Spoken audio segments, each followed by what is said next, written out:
একজন মানুষ যিনি ছিলেন পৃথিবীর সবচেয়ে ধনী ব্যক্তিদের একজন, কিন্তু নিজের সমস্ত সম্পদ আল্লাহর রাস্তায় বিলিয়ে দিয়েছেন।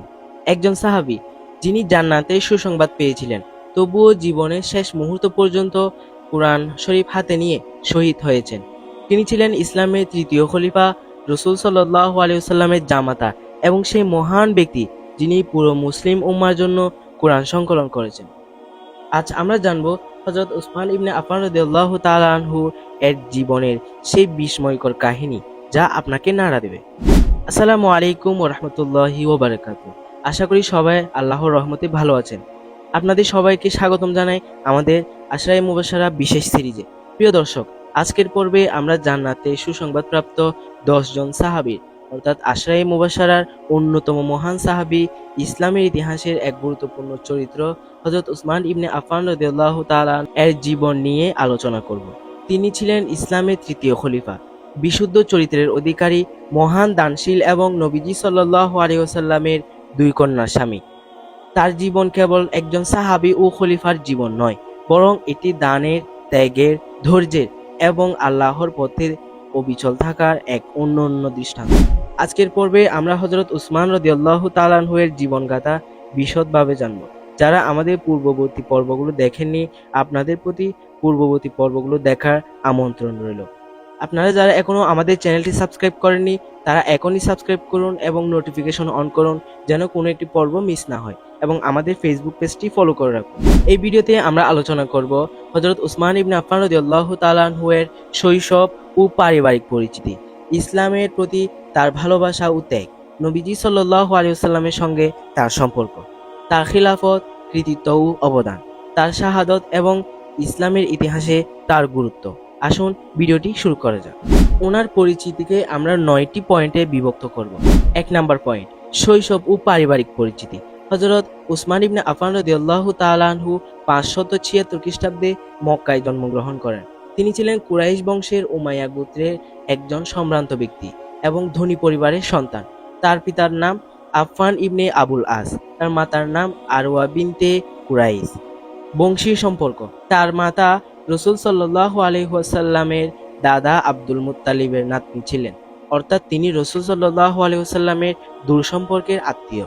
হযরত উসমান ইবনে আফফান রাদিয়াল্লাহু তাআলা আনহু শৈশব থেকেই বিনয়ী, ভদ্র, নম্র স্বভাবের ছিলেন এবং সত্যবাদিতা ও ন্যায়পরায়ণতার জন্য তিনি অনেক সুপরিচিত ছিলেন। 2 নাম্বার পয়েন্ট, ইসলাম গ্রহণ ও প্রথম দিকের ত্যাগ। হযরত উসমান ইবনে আফফান রাদিয়াল্লাহু তাআলা আনহু ইসলাম গ্রহণ করেন রাসূল সাল্লাল্লাহু আলাইহি ওয়াসাল্লামের দাওয়াতে। তবে হযরত আবু বকর সিদ্দিক রাদিয়াল্লাহু তাআলা আনহু ছিলেন তার ইসলাম গ্রহণের প্রধান কারণ। হযরত আবু বকর সিদ্দিক রাদিয়াল্লাহু তাআলা আনহু তাকে ইসলামের সৌন্দর্য ও সত্যতা সম্পর্কে বুঝালে তিনি কোনো দ্বিধা ছাড়াই মুসলমান হয়ে যান। কিন্তু ইসলাম গ্রহণের পর তাকে নানা নির্যাতনের সম্মুখীন হতে হয়।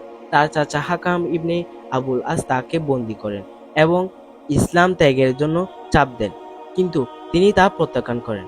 3 নাম্বার পয়েন্ট, রাসূল সাল্লাল্লাহু আলাইহি ওয়াসাল্লামের জামাতা ও বিশেষ মর্যাদা। হযরত উসমান রাদিয়াল্লাহু তাআলা আনহু এর প্রতি রাসূল সাল্লাল্লাহু আলাইহি ওয়াসাল্লামের বিশেষ ভালোবাসা ছিল। তিনি রাসূল সাল্লাল্লাহু আলাইহি ওয়াসাল্লামের কন্যা হযরত রুকাইয়া রাদিয়াল্লাহু তাআলা আনহাকে বিবাহ করেন, কিন্তু বদর যুদ্ধের সময় তিনি অসুস্থ হয়ে পড়লে হযরত উসমান রাদিয়াল্লাহু তাআলা আনহু হযরত রুকাইয়া রাদিয়াল্লাহু তাআলা আনহা এর সেবা করার জন্য মদিনায় থাকেন, যার ফলে যুদ্ধে অংশগ্রহণ করতে পারেন। পরবর্তীতে রুকাইয়া রাদিয়াল্লাহু তাআলা আনহা ইন্তেকাল করলে রাসূল সাল্লাল্লাহু আলাইহি ওয়াসাল্লাম হযরত উসমান রাদিয়াল্লাহু তাআলা আনহুকে তার আরেক কন্যা হযরত উম্মে কুলসুম রাদিয়াল্লাহু তাআলা আনহা এর সঙ্গে বিবাহ দেন। এজন্য তিনি যুন্নুরাইন উপাধিতে ভূষিত হন। 4 নাম্বার পয়েন্ট, মসজিদে নববীর সম্প্রসারণ। রাসূল সাল্লাল্লাহু আলাইহি ওয়াসাল্লামের সময় মসজিদে নববীর জায়গা সংকীর্ণ হয়ে পড়লে হযরত উসমান রাদিয়াল্লাহু তাআলা আনহু তার নিজের অর্থ ব্যয়ে মসজিদের সম্প্রসারণ করেন। 5 নাম্বার পয়েন্ট, জান্নাতের সুসংবাদ প্রাপ্তি। হযরত রাসূল সাল্লাল্লাহু আলাইহি ওয়াসাল্লাম একবার বলেছেন, হযরত উসমান জান্নাতের অধিকারী, যদিও তাকে এক ভয়াবহ পরীক্ষার সম্মুখীন হতে হবে। এখান থেকে বোঝা যায় হযরত উসমান রাদিয়াল্লাহু তাআলা আনহু একজন জান্নাতের সুসংবাদ প্রাপ্ত সাহাবী। 6 নাম্বার পয়েন্ট, বায়াতে রিজওয়ান ও তার আত্মত্যাগ। একটি গুরুত্বপূর্ণ ঘটনা হলো বায়াতে রিজওয়ান। যখন রাসূল সাল্লাল্লাহু আলাইহি ওয়াসাল্লাম হুদায়বিয়ার চুক্তির জন্য মক্কার সঙ্গে আলোচনা করছিলেন, তখন তিনি হযরত উসমান রাদিয়াল্লাহু তাআলা আনহুকে দূত হিসেবে পাঠান। তখন গুজব ছড়িয়ে পড়ে যে হযরত উসমান রাদিয়াল্লাহু তাআলা আনহুকে হত্যা করা হয়েছে। ফলে রাসূল সাল্লাল্লাহু আলাইহি ওয়াসাল্লাম সাহাবীদের কাছ থেকে তার পক্ষে শপথ গ্রহণ করেন। 7 নাম্বার পয়েন্ট, খলিফা হিসেবে নেতৃত্ব ও কৃতিত্ব। হযরত ওমর ইবনুল খাত্তাব রাদিয়াল্লাহু তাআলা আনহু এর শাহাদাতের পর 23 হিজরিতে হযরত উসমান রাদিয়াল্লাহু তাআলা আনহু খলিফা হিসেবে নির্বাচিত হন।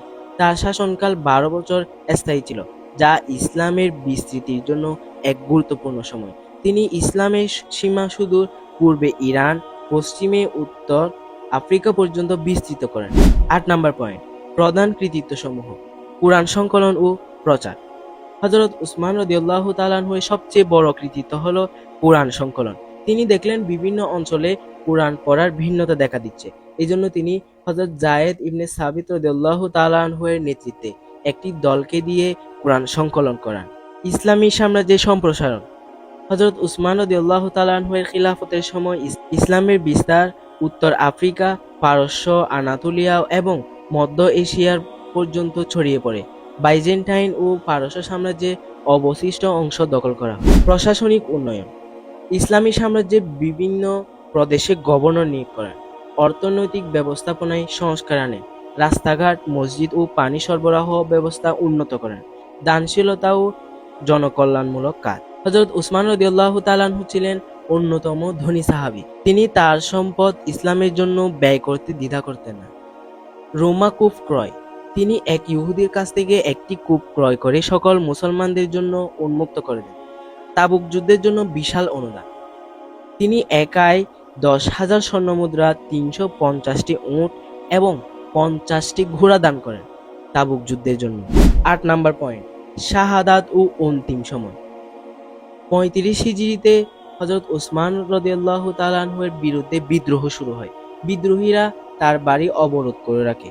অবশেষে 18 জিলহজ 35 হিজরিতে হযরত উসমান রাদিয়াল্লাহু তাআলা আনহুকে তার বাড়ির মধ্যে কুরআন তেলাওয়াতরত অবস্থায় শহীদ করা হয়।